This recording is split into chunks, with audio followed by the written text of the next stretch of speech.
for the stability of this nation, I also do believe that, yes, President Bola Tinubu was elected president in 2023.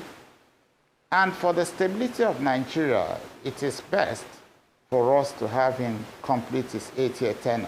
Okay. Then the presidency can move back to the north. I believe that that is the right thing. Okay. Why not calling it a north-south thing? And some people are saying this is not even about Oberewori, that you are the person, you are the problem behind the PDP problem in Delta State. Your right of reply, sir. First, yesterday we did defect to the APC. I did not watch Senator Bukola speak, but I heard about what he said. Ordinarily, I believe that we're a political family in Delta State, and once we take decisions together, I have to go with my political family, because without that family, I have no politics to play. I truly want to be in a situation where my political family in the state and Delta itself, Delta State as a whole, is returned to the corridors of power in Abuja. And I think it is in the best interest of Delta State for Delta State to be returned to the corridor of powers in Abuja. And that we do not seem to have it play out within the current PDP as it was. And we thought that there was a need for us to change the path of our politics in order to be able to achieve what we thought was best for our people. In the first instance, there are no sins to be forgiven because no sins were committed. That is number one. Two, I was not arrested by the EFCC. A communication was sent to me, and that communication arrived at my place. I was overseas at that time.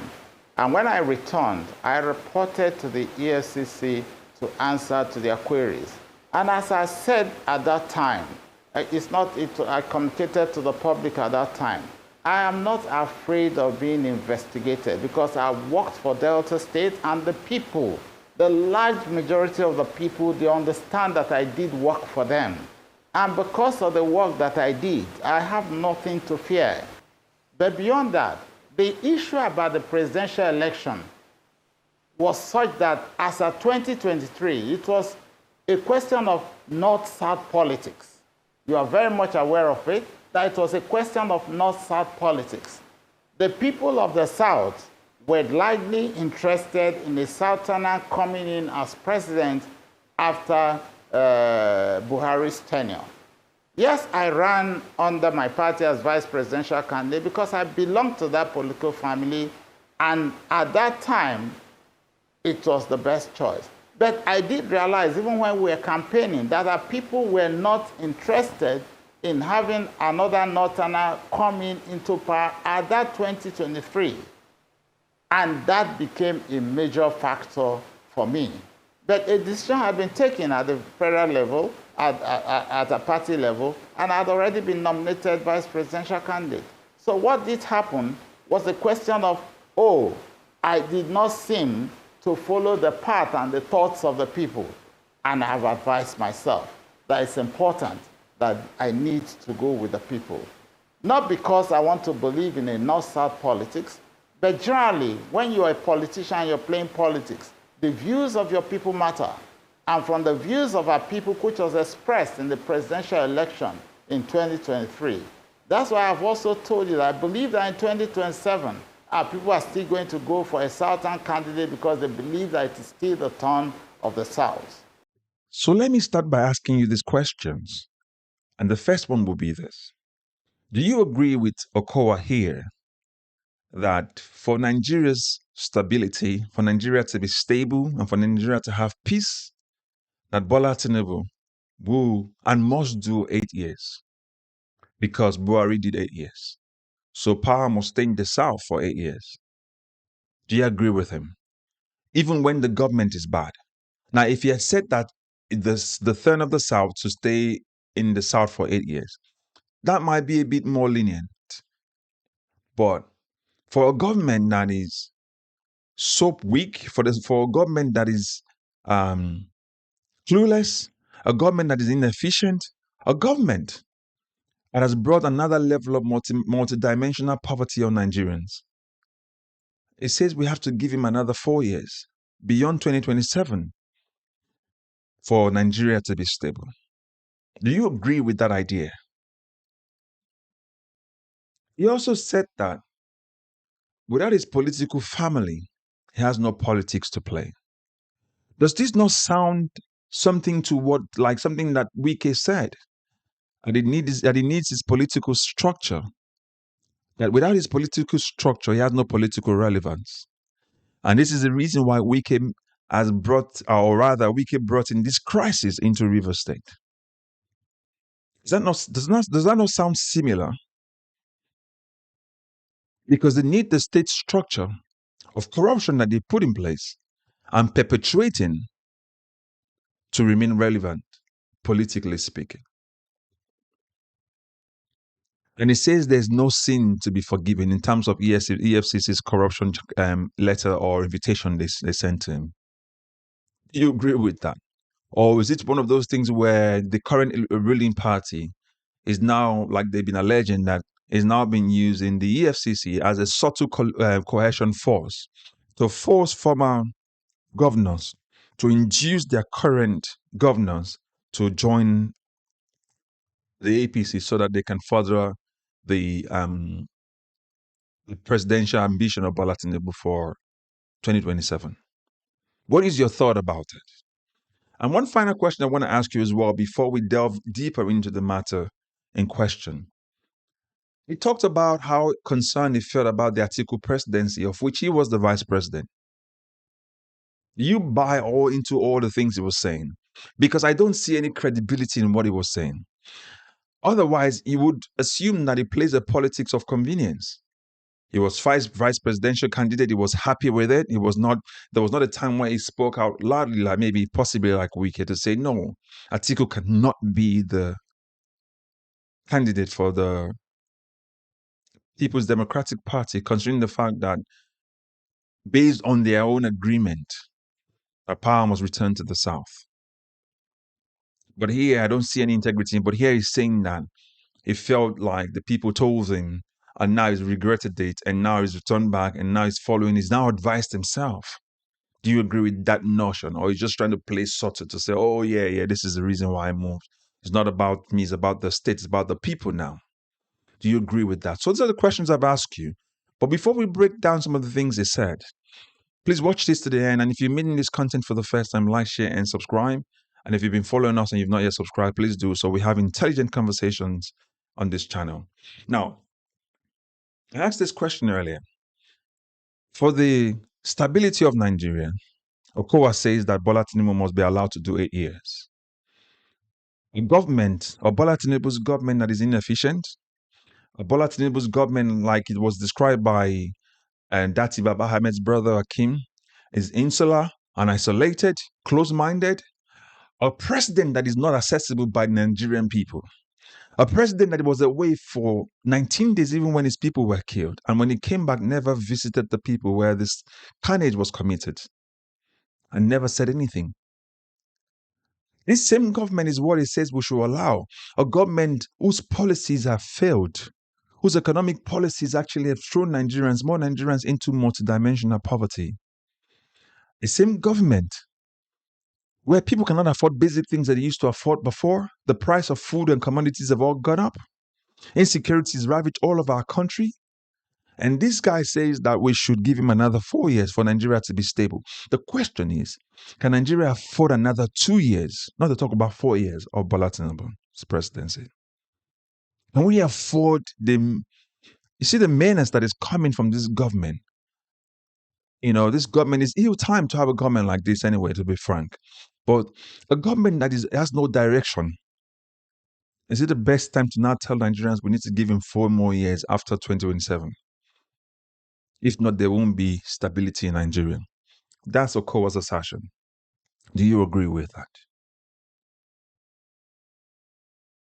I'd like to know your comments in the comment section. Let's have this dialogue, because they're quite interesting. If you think That's what it should be. But because if he had said that maybe the power stays in the South, maybe we would have been a bit more lenient to think about maybe this is what our political parties have agreed, not the Constitution.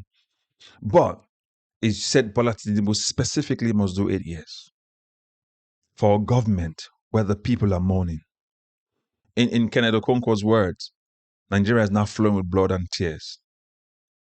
But he says we should let him rule for 8 years.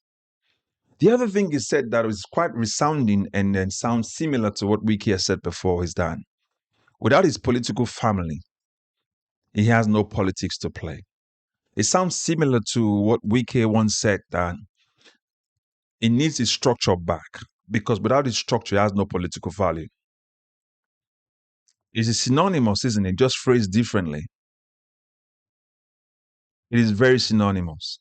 So when we heard it, we were all not angry. We were all not happy with it, rather. But now the way it's put it sounds calmer.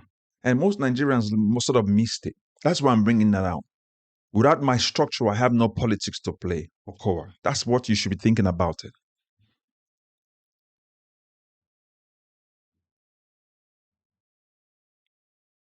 So what do you think about, what do you make of these things? Because these are statements made by godfathers. Now, he talked about the EFCC case. He said there was no invitation, there was no charge against him. EFCC invited him, that there was no sin to be forgiven. So going to APC, nothing needs to be cleansed. His sins were not, there was no sin to be cleansed. Do you agree with him? Or is it the fact that the current ruling party and the previous political parties, I've seen them before anyway, they use the EFCC as a tool to sort of subtly coerce other political parties to join them? Past governors and the likes, to coerce their successors to join this movement, all in the name of forcing Bola Tinubu to become president in 2027. And then he finally talked about 2023, where he talked about how he didn't fully believe in the Atiku's presidency. And then when they lost, he went back to his people, and then they won the state governorship election and the House of Assemblies as well. So in that case, I saw him as one who was just trying to placate himself, and there was no integrity in those statements and no belief.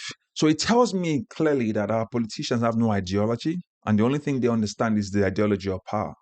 Because everything Okowa talked about was talking about moving his people back to the center in Abuja so they can get more money, more power. All right?